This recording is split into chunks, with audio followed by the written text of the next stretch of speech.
Hi, welcome to my channel, or welcome back.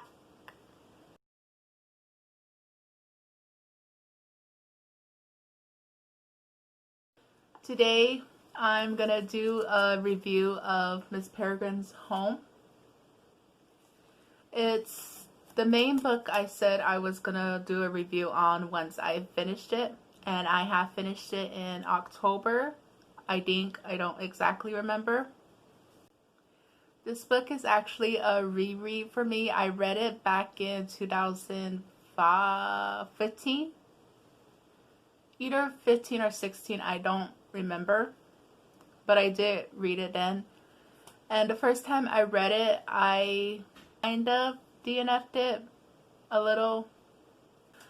I read it, but like towards from the middle to the end, I really just skimmed over it because I wasn't interested in it enough to actually sit down and read it. And the reason for that was because a lot of people were saying that it was a creepy book and a scary book, and that's what I was expecting. But mostly they were referring to like the pictures inside that were creepy and scary, not like the story itself. So the first time I read it, that's what I was expecting, and when I didn't really get that, I kind of just lost interest in it. While there is parts in here that are kind of creepy, I wouldn't really call it a creepy read. To me, it felt more like a action adventurous type of story more than like a creepy story. Yeah, that's like the reason why I DNF'd it in the first place, was because I didn't really get what I was expecting. So then I decided to reread it again just to sort of give it a chance to get a higher review from me. So that's, yeah, why I reread it. So just to give a synopsis of the book, it's about this guy named Jacob who sees his grandfather die, and in order to at least get some closure on his death, he decides to go to an orphanage where his grandfather spent some time when he was younger, just to build a stronger connection with him, to get that closure after his grandfather did die. So he goes to an island where this orphanage is located. And when he gets there, he sees that this orphanage is not really a normal orphanage. Overall, I rate this story 4 out of 5. You know, once I pushed away any expectations, it really was a good read. But one of the reasons why I didn't rate it like a 5 is because it did take me quite a while to read it, like a couple months, and at the end it felt more like a chore to read it than like actually enjoying it.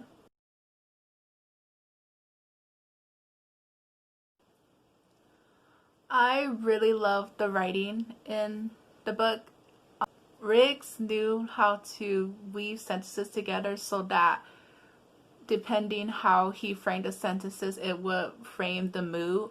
So like for scenes that were more upbeat, he did go into a lot of detail, which slowed down the pace and it made you kind of enjoy that happy scene.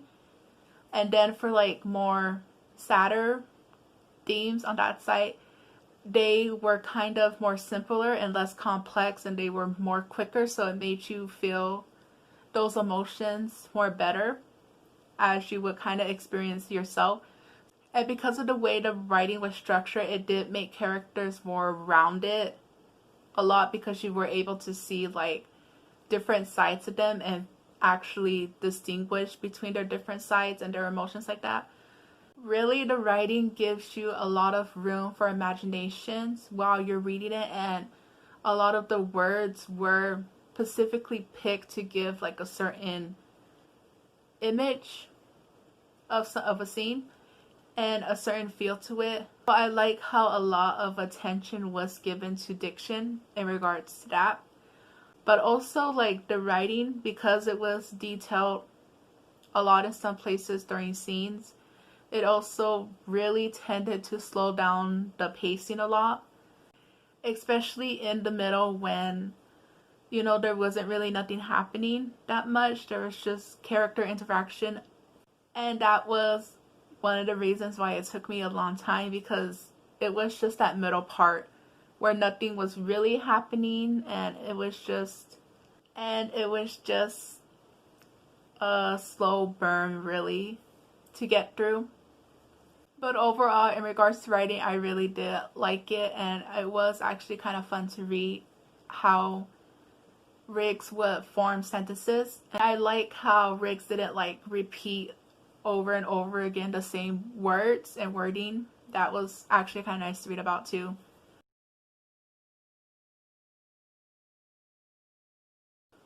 I really like Jacob too. Like I said, he was a rounded character. At least to me it felt like he was, and I really did like him. I liked how he interacted with everyone around him and how he interacted with himself.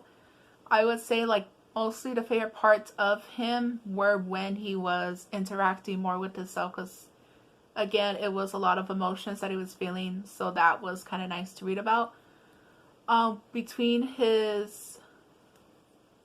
Between him and his father, that was also nice. I kind of felt like his father was out of the picture, but I mean, his father was off doing his own thing while they were on the island, and Jacob was doing his own thing too, so like there wasn't really room for them to actually interact a lot. But the times that they did interact, I liked it a lot. It was realistic because Jacob is like on the older side. I don't remember exactly his age, but he's like an older teen. So like between Jacob and Miss Peregrine, I actually like that. I kind of wish there was a little bit more to their interaction with each other, because I guess Miss Peregrine would be like a solid adult figure in his life now. So I kind of appreciated that she did tell him like about the peculiars past and all that stuff, like their history and stuff like that.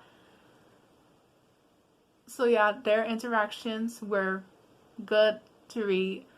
Again, I just wanted a little bit more personal interactions, I guess, from Ms. Peregrine's side, because again, the story's more focused on Jacob, so I understand why we didn't get that, but it's just, I don't know, little details like that. Like, my favorite scene between them was when Miss Peregrine was telling Jacob about like the history of peculiars and like why they had to go into hiding and all that stuff, and like her history and growing up. Like, that was my favorite scene, because we got to see more into Miss Peregrine's past life. But yeah. Okay, the only interaction that I really wasn't keen on reading about was between Jacob and Emma. I think that's the name. Because it was a lot of romantic tension, and I really wasn't here for it. It was just something that I could have gone without, and it felt kind of weird to read about because, again, Emma did have a relationship with his grandfather, so that whole thing was kind of weird to read about, and I didn't really care for it.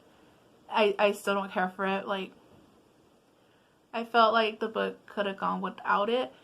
Again, it's like one of those things I kind of understand, because Emma did love Jacob's grandfather, and then suddenly he's just gone out of her life.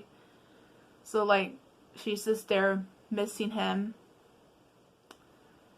But then Jacob comes along, and it's just weird, but you can kind of understand why she puts those feelings towards Jacob. Like, it's understandable, but it's still, again, I didn't really care about it, and I often just kind of skimmed through their scenes together because it did have like a lot of tension between them. And yeah, I just don't care about it.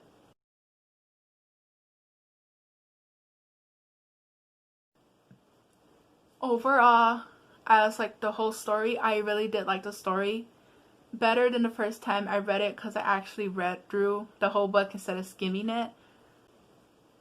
It is a story I like, but I feel like, I don't know if the other books do raise like the tension, but I just felt like the first book didn't really set up anything in regards to the villain. like there was the detail that yeah, they are being hunted by them, but it's not like a,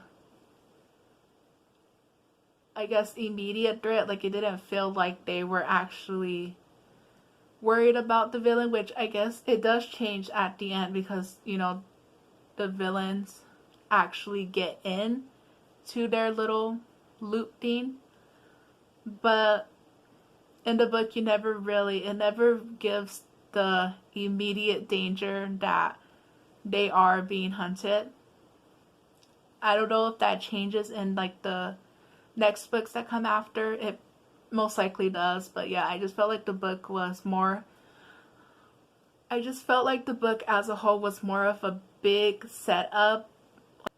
Like, you know how like at the beginning chapters of a book are for setup?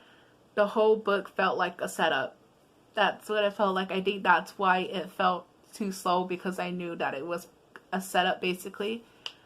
But yeah, that's what it felt like overall. Yeah. I also like how at the beginning when Jacob was talking to the therapist, that he didn't try to lie to him like you usually see in books. You know, you usually see the character lie to the therapist, but Jacob didn't really do that, and I actually liked it for that. Also, it was kind of funny in some places with Jacob's humor. It was kind of like a dry humor, I think. I don't know what you call it, but yeah, the book did make me laugh in some places. Once I got rid of those expectations of the book being like scary and creepy, I was able to enjoy it for what it was. So yeah, that's really all I have to say about the book. It was a reread, so like a lot of the first reactions weren't really there because again, it's my second time reading it, so like I already knew what was gonna happen. Thank you for watching. Like and subscribe for more random videos that really just depend on my mood. And I hope you have a nice day, morning or night. Bye. Later.